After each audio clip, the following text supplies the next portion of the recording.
मुलांसाठी बायबल प्रस्तुत स्वर्ग देवाचे सुंदर घर. जेव्हा येशू पृथ्वीवर राहत होता तेव्हा त्याने आपल्या शिष्यांना स्वर्गाविषयी सांगितले. तो त्याला माझ्या पित्याचे घर म्हणत असे आणि सांगत असे की तिथे अनेक महाल आहेत. महाल हे एक मोठे सुंदर असे घर आहे. स्वर्ग हे पृथ्वीवरील कोणत्याही घरापेक्षा मोठे आणि जास्त सुंदर आहे. येशू म्हणाला, मी तुमच्यासाठी जागा तयार करण्यासाठी जात आहे आणि जर मी जाऊन तुमच्यासाठी जागा तयार केली तर मी परत येईन आणि तुम्हाला माझ्यामध्ये स्वीकारीन. मरणातून वर आल्यानंतर येशू स्वर्गात गेला. त्याचे शिष्य पाहत असता एका ढगाने येशूला वर उचलले आणि त्यांच्या दृष्टीपासून दूर नेले. तेव्हापासून ख्रिस्ती लोकांनी येशू परत येणार व त्यांचा स्वीकार करणार ह्या त्यांच्या वचनाचे नेहमीच स्मरण ठेवले आहे. येशूने म्हटले की तो अकस्मात परत येणार जेव्हा अपेक्षा खूपच कमी असेल. पण तो येण्यापूर्वी मरण पावणाऱ्या ख्रिस्ती लोकांचे काय? बायबल सांगते की ते थेट येशूजवळ जातात. शरीरात अनुपस्थित होणे म्हणजेच प्रभूपाशी उपस्थित होणे आहे. बायबलमधील शेवटचे पुस्तक प्रकटीकरण आम्हाला स्वर्ग किती सुंदर आहे हे सांगते. सर्वात सुंदर गोष्ट म्हणजे एका विशेष प्रकारे स्वर्ग हे देवाचे घर आहे. देव सर्वत्र आहे पण त्याचे राजासन स्वर्गात आहे. देवदूत आणि अन्य स्वर्गीय प्राणी स्वर्गात देवाची भक्ती करतात. तसेच देवाचे लोक जे मरण पावून स्वर्गात गेले आहेत तेही देवाची भक्ती करतात. देवाची प्रार्थना करण्यासाठी ते विशेष प्रार्थना गीते गातात. ते गात असलेल्या एका गीतामधील काही शब्द इथे आहेत. तू योग्यतम आहेस कारण तू आम्हाला मुक्त केलेस व देवापाशी पोहोचविलेस. प्रत्येक जमाती व प्रत्येक राष्ट्रासाठी तू तुझे रक्त वाहिलेस आणि आमच्या देवासाठी आम्हाला राजा आणि पुजारी बनविलेस. बायबलातील सर्वात शेवटच्या पानांवर स्वर्गाचे वर्णन नवे यरूशलेम असे केले आहे. ते खूप खूप मोठे आहे व बाहेरून उंच भिंत आहे. ही सूर्यकांत मण्यांची भिंत पारदर्शी स्वच्छ आहे.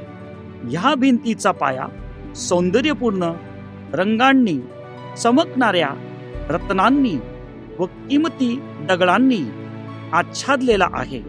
शहराचा प्रत्येक दरवाजा एकाच विशाल मोत्यापासून बनविला आहे. मोत्यांचे हे विशाल दरवाजे कधीही बंद नसतात. चला आज जाऊन सभोवताली एक नजर टाकूया. वा, सुंदर, आतून खूपच सुंदर आहे. हे शहर शुद्ध सोन्याचे बनविले आहे जसे स्वच्छ काच. रस्ते सुद्धा सोन्याचे बनविले आहेत. देवाच्या राजासनाजवळून एक सुंदर जीवन रसाची स्वच्छ नदी वाहत आहे. नदीच्या दोन्ही बाजूंना जीवन वृक्ष आहे जो पहिल्यांदा एदेन बागेत सापडला होता. हा वृक्ष अतिविशेष आहे. त्याला 12 वेगवेगळी फळे आहेत, प्रत्येक महिन्याला वेगळे. आणि जीवन वृक्षाची पाने राष्ट्रांच्या आरोग्यासाठी आहेत. स्वर्गाला प्रकाशासाठी सूर्य किंवा चंद्राची आवश्यकता नाही. देवाची स्वीकृती त्याला सुंदररित्या प्रकाशमान करते. तिथे कधीही रात्र नसते. स्वर्गातील प्राणी सुद्धा वेगळे आहेत. ते सर्व पाळीव आणि मैत्रीपूर्ण आहेत. लांडगे आणि शेळी एकत्र गवत खातात. विशालकाय सिंह सुद्धा बैलांप्रमाणे चारा खातात. प्रभू म्हणतात, ते माझ्या सर्व पर्वतांना कधी दुखी करणार नाहीत किंवा नाशही करणार नाहीत. आम्ही जसे सभोवताली नजर टाकतो तसे आम्ही पाहतो की स्वर्गामध्ये काही गोष्टी नाहीत. रागीट शब्द ऐकू येत नाहीत. कोणीही भांडत नाही किंवा स्वार्थी नाही. दरवाजांना कुलूप नाही कारण स्वर्गात चोरच नाहीत. तिथे खोटारडे नाहीत. हत्यारे नाहीत, चटके किंवा अन्य दुष्ट लोक नाहीत. स्वर्गामध्ये कोणत्याही प्रकारचे पाप नाही. स्वर्गामध्ये देवासमवेत आणखी अश्रू नाहीत. कधी कधी देवाचे लोक ह्या जीवनातील खूप दुःखामुळे रडतात. स्वर्गामध्ये देव सर्व अश्रू पुसतो. स्वर्गामध्ये मरणही नाही. देवाचे लोक नेहमी प्रभूबरोबरच असतील. तिथे आणखी कोणतेही दुःख नाही, आणखी रडणे नाही, आणखी वेदना नाही, आजार नाही, दुरावा नाही, अंत्येष्टी नाही. स्वर्गामध्ये प्रत्येक जण देवासमवेत सतत आनंदी आहे.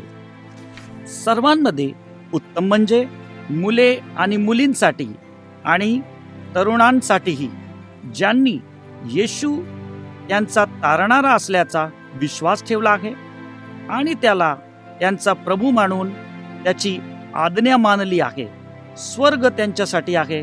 स्वर्गात कोकराच्या जीवनाचे पुस्तक आहे. ते लोकांच्या नावांनी भरलेले आहे. तुम्हाला माहित आहे का तिथे कोणाची नावे लिहिलेली आहेत? येशूमध्ये विश्वास ठेवतात त्या सर्व लोकांची. तिथे तुमचे नाव आहे का? बायबलमधील स्वर्गासंबंधीचे शेवटचे शब्द म्हणजे सुंदर निमंत्रण आहे.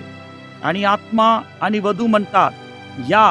आणि जो या असे ऐकतो त्याला येऊ द्या. आणि जो तहानलेला आहे त्याला येऊ द्या. आणि ज्याची इच्छा असेल त्याला जीवनाचे पाणी मोफत नेऊ द्या.